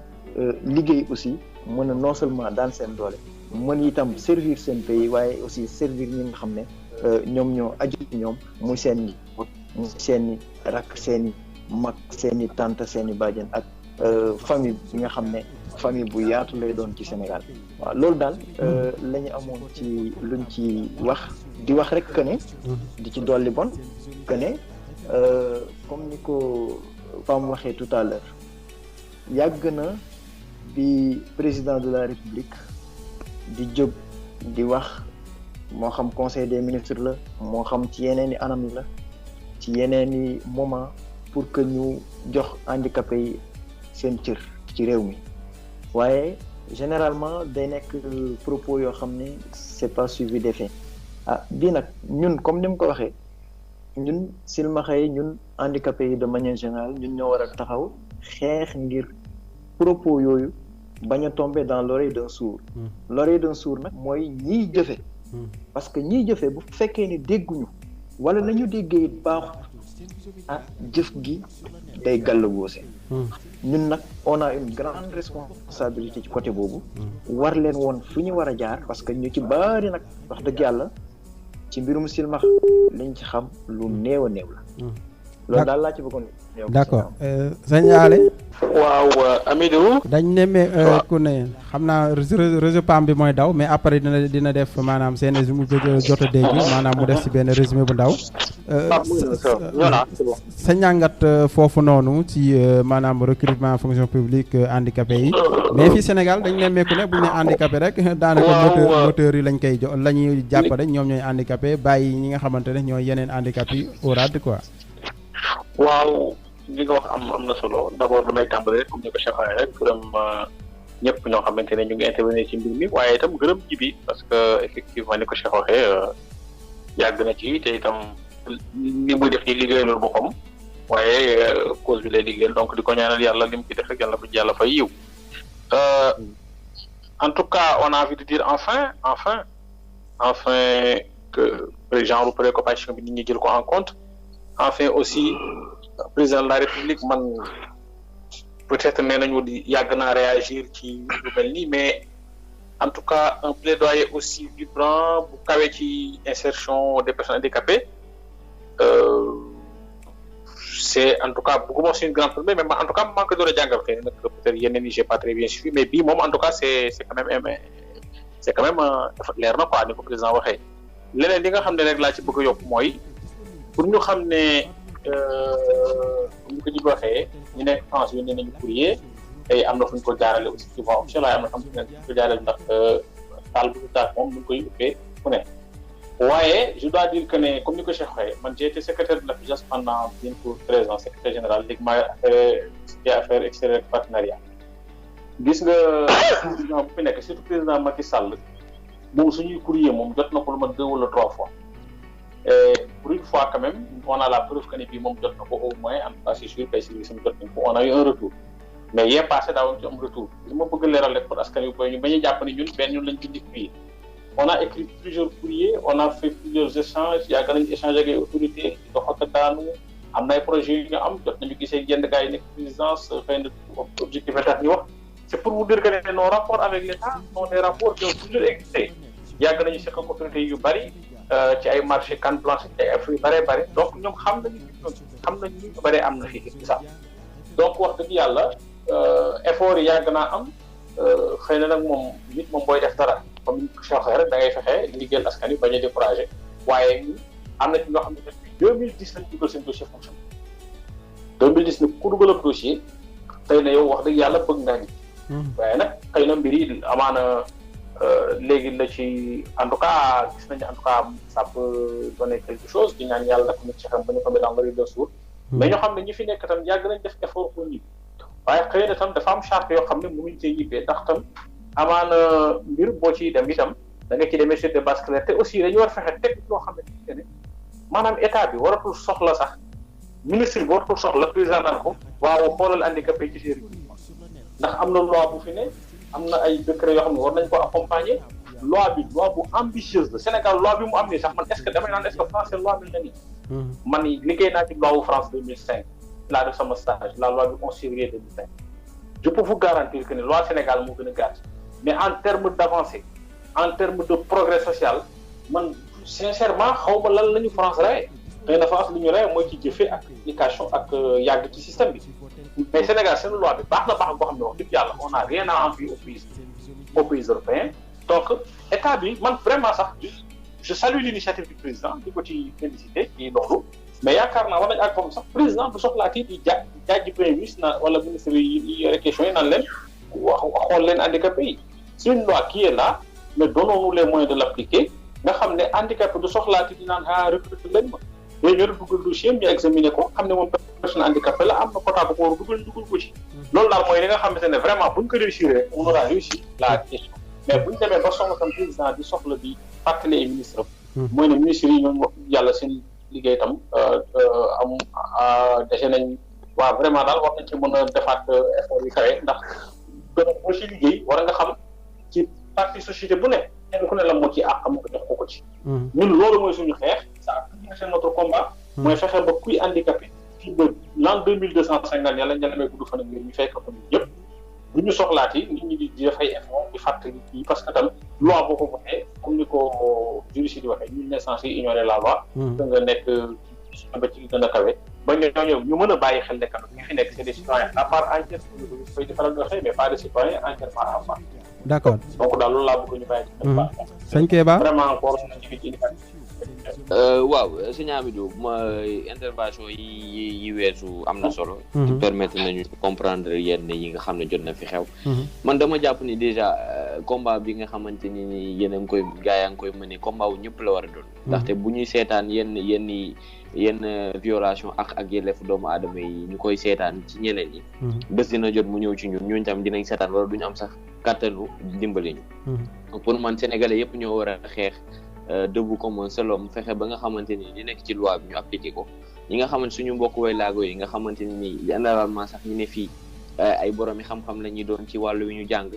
am na ñoo xam ne sax domaine yi ñu jàng peut-être Sénégal manqué na ko ci en terme d'état ñu jël leen recruter leen ñu participer ci marché pays bi parce que bëri na ci ay borom xam-xam yoo xam ne réew mi moo leen soxla avant ñoom ñuy bëgg sax kii réew mi moo leen soxla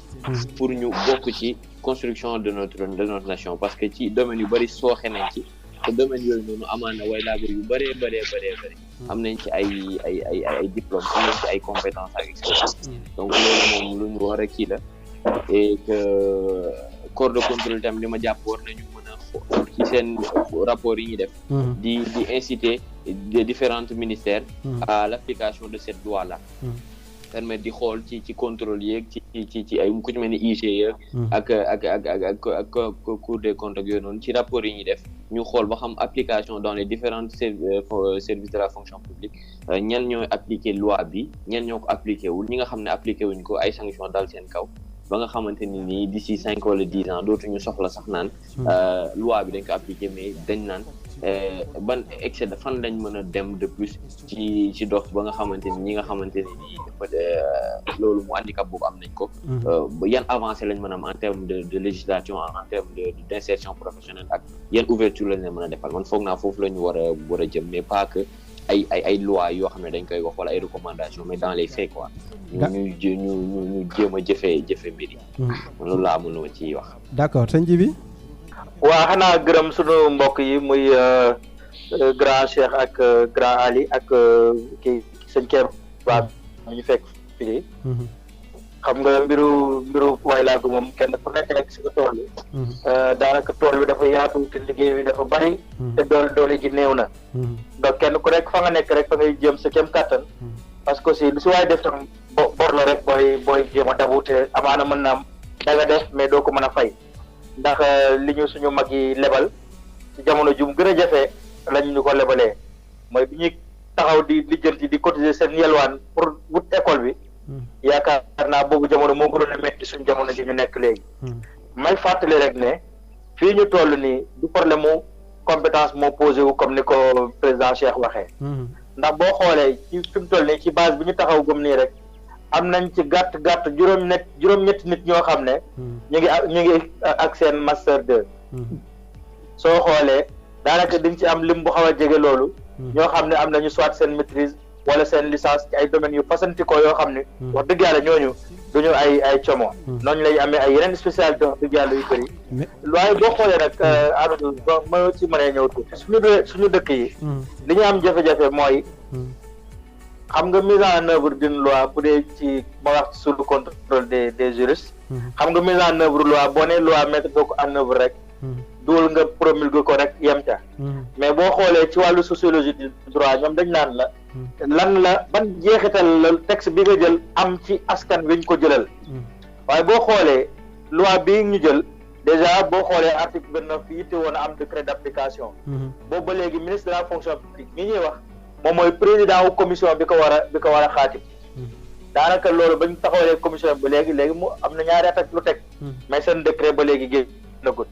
nga gis ne kon loolu dafa nekk ay gàllankoor yoo xam ne dafa taxaw ci wàllu wutinu xëyu way laago yi nekk si biir dëkk bi boo ko xoolee noonu la mel aussi ci financement wu projet yi am na gaa benn yi am waaye nag ni muy amee en fait bokkugul ci niveau bi nga xam ne moom la ñu soxla ndax boo xoolee aussi suñu mbokk yi nga xam ne dañoo jàng wàllu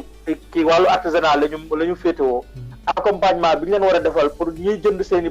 produits ak aussi taxawal ay centre yu mën a liggéey loolu tamit xaw nañ koo manqué da ngay gis financement bu génn ñeent wala juróom la ñuy financé ci une trentaine wala quarantaine de personnes ñuy demandé loolu aussi yaakaar naa parce que nit ñi duñu nekk diggante ñaari loi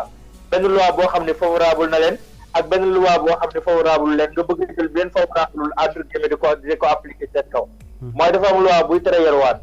ak loi bu ne nañ def discrimination pour jël au moins 15% yi appliqué ko waaye bu kenn génnoon ci mbedd mi laaj talal lu xam di laaj am place bu mu taxaw rek nga jàpp ko avance ne moom dafa def délit code pénal article 45 nee na xawma leen nangam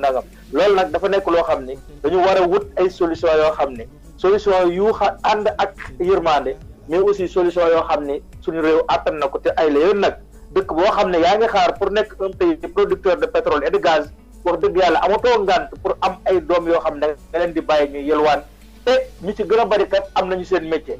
loolu nag dama yaakaar ne aussi ñu profité ci kii bi pour gën ci ñaax suñu bopp ñaax ci ñi ñuy déglu nga xam ne loolu duñu war a bàyyi xel la parce que ñu nekk si biti di yelwaan kat koo ci làmb rek am na métier bu mu mën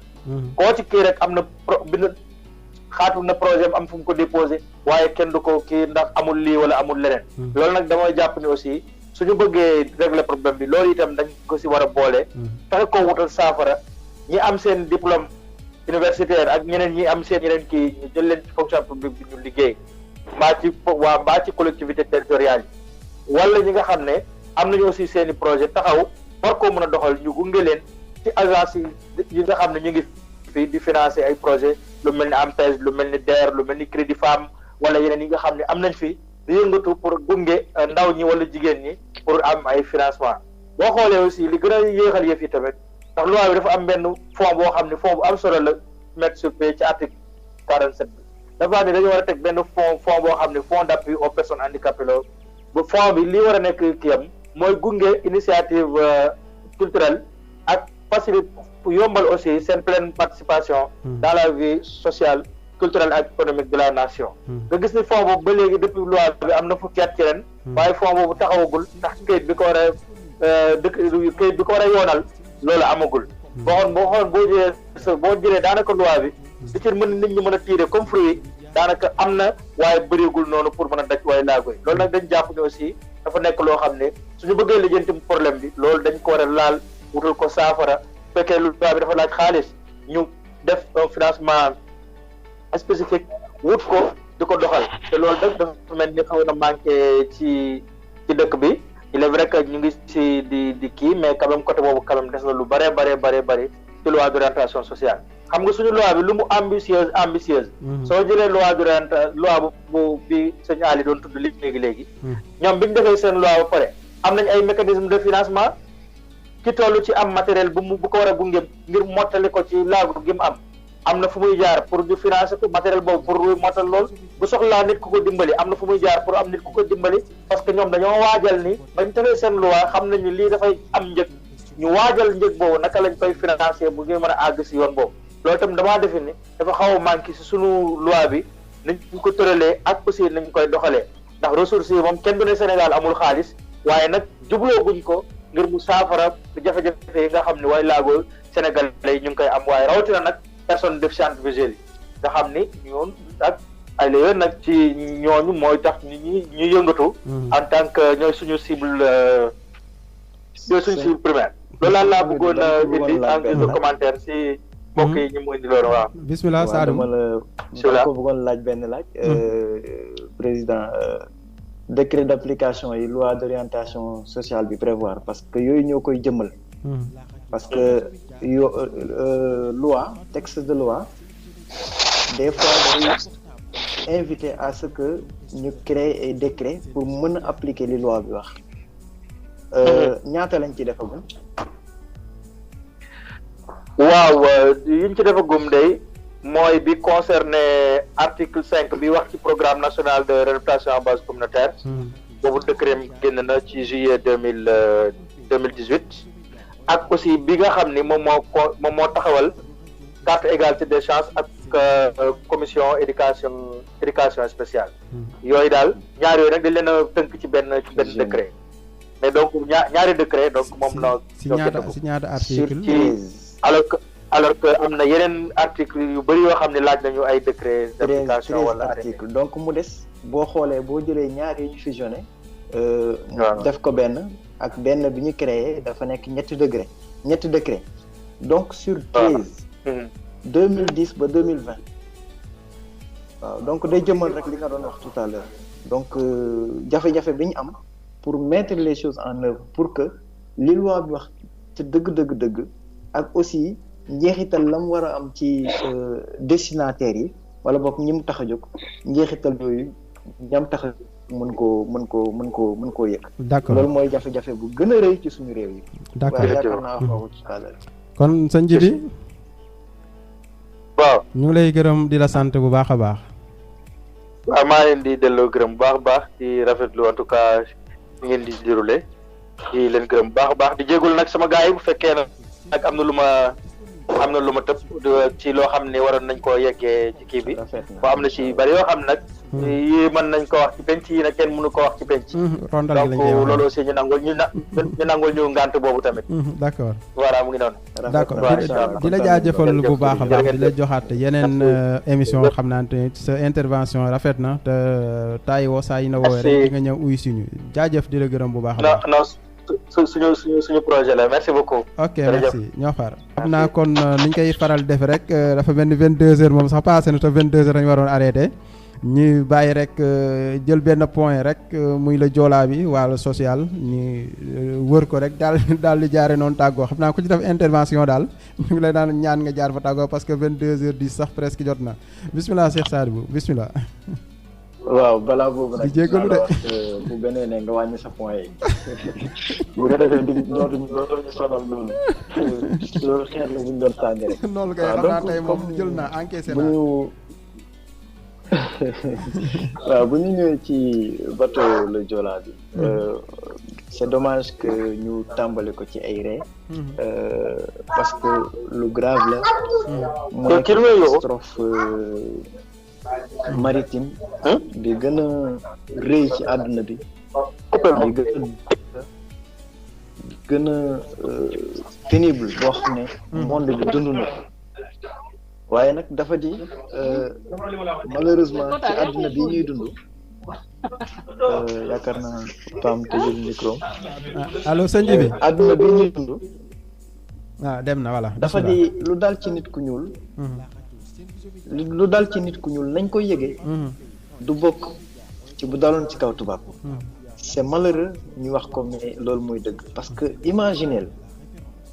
plus de 1800 morts bu amoon ci tubaab yi doon na nekk lu doy waar Titanic deful loolu donc te pourtant Titanic tey jii nii yaakaar naa moom moo gën a siiw sax le bateau le Joola bateau le Joola nag nekk le grand flou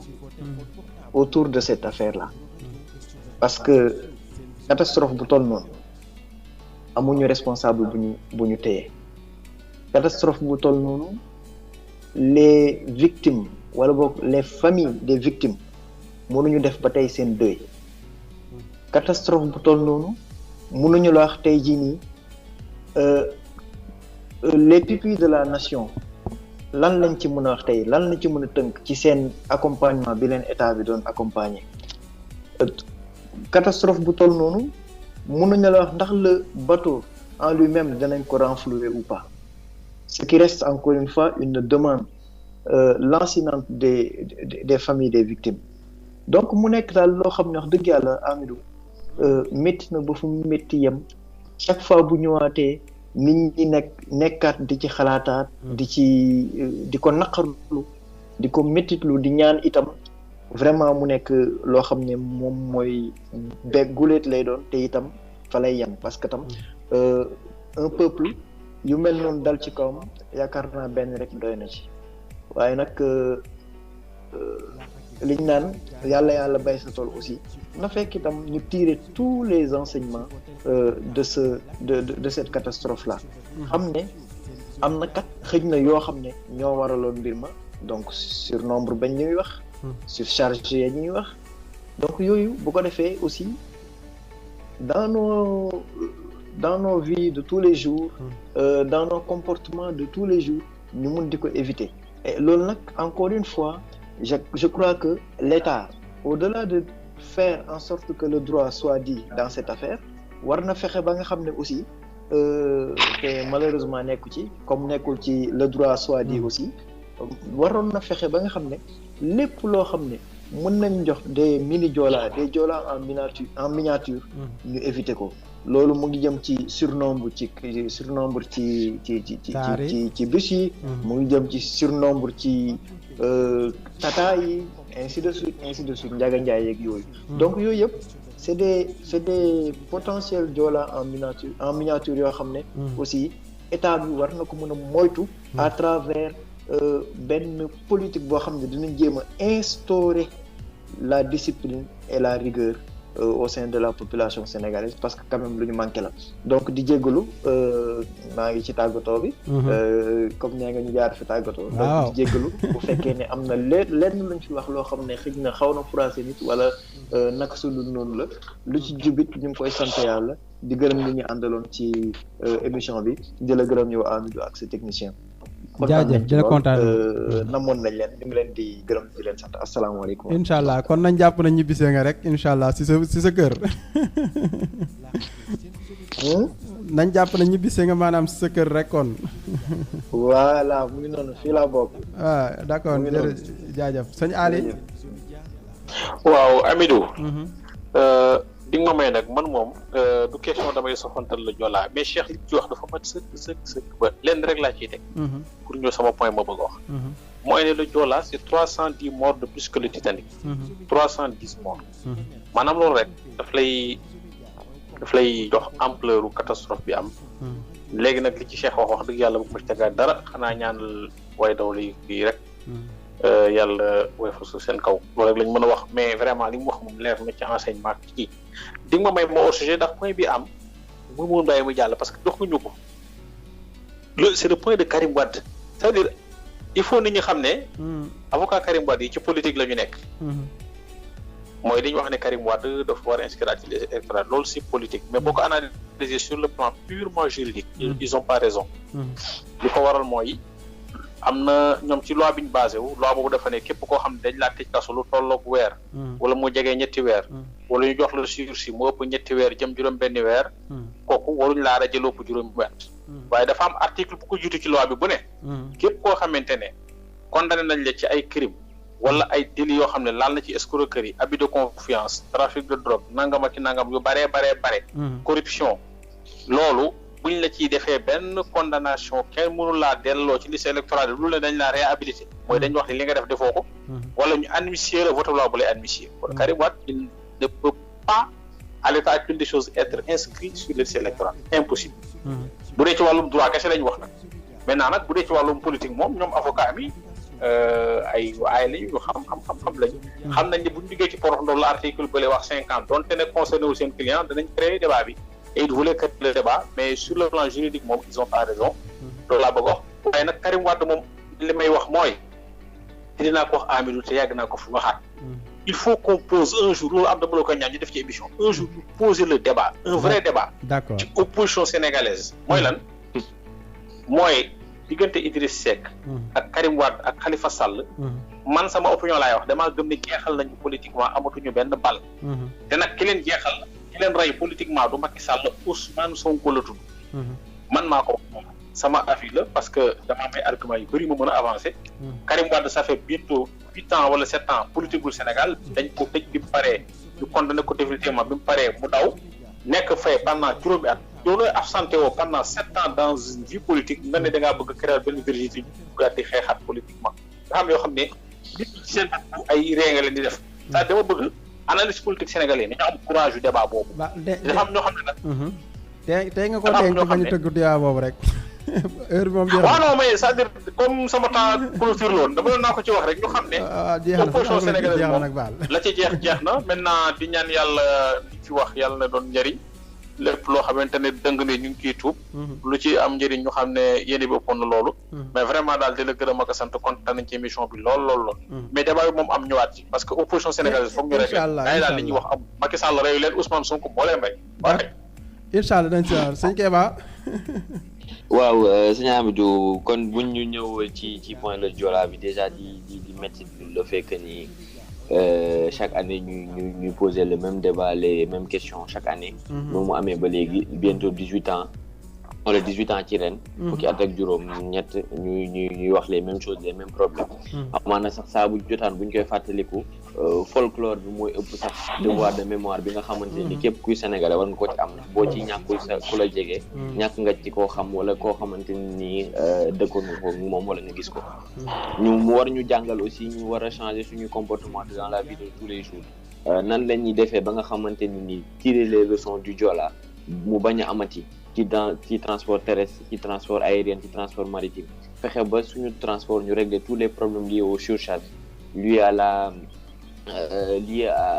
ci modernisation équipement transportuaire yi su mel ni oto yi nga xam ne ñu ngi koy utiliser bi Sénégal ñëpp xam nañ vétusté bi mu am promiscuité bi am ci biir oto yi tamit su mel ni avion yi ñu utiliser est-ce que aussi ñu ngi koy saytu bu baax a baax di saytu gaal yeeg yooyu ba nga xamante ni lii du fi amaat jàngal aussi suñuy génération yi nga xam ne ñooy ñëw suñuy doom ak suñuy jarbaat yi nga xam ne ñoo ngi ci école ñu jàngal leen le Joola ñu mën a mesurer l'infernalité du catastrophe ba nga xamante ni ñoom bis bu ñu màggee dinañ def de sorte que tabax benn Sénégal boo xamante ni nii dina def le tout pour éviter les catastrophes de ce genre là di masawu victimes yi nga xamante ne ni ñoo ñàkkoon ñi nga xam ne ñoo ñàkkoon ay nit wala ay mbokk ci kii bi di ñaan suñu borom bañ ko defati di jéggalu nag bu baax ci kàddu yi ñu daan guddal ci biir émission bi di ñaan yàlla beneen yoon kàddu yu gën a jub di tuub bu baax nag ci kàddu yu dëng yeeg yooyu noonu yëpp wasalaam. d'accord di la gërëm bu baax a baax sëñ Kéba di gërëm Serigne Cheikh Sadibou Diouf ak Serigne Ali Ball nga xamante ne ñoom laa àndaloon tey ci émission bi